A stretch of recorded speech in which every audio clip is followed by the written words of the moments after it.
Le dioxyde de carbone, c'est pas un gaz dangereux, en fait.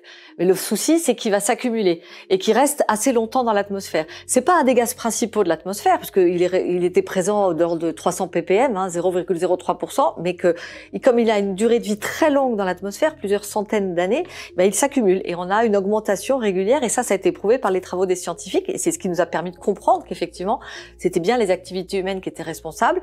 Et donc, les travaux des scientifiques, notamment au pôle, nous ont permis de comprendre, de suivre cette augmentation du CO2 dans l'atmosphère et puis surtout de le corréler à la température.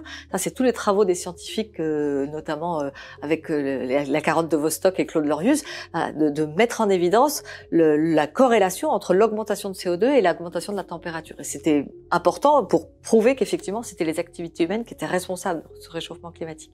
Donc le souci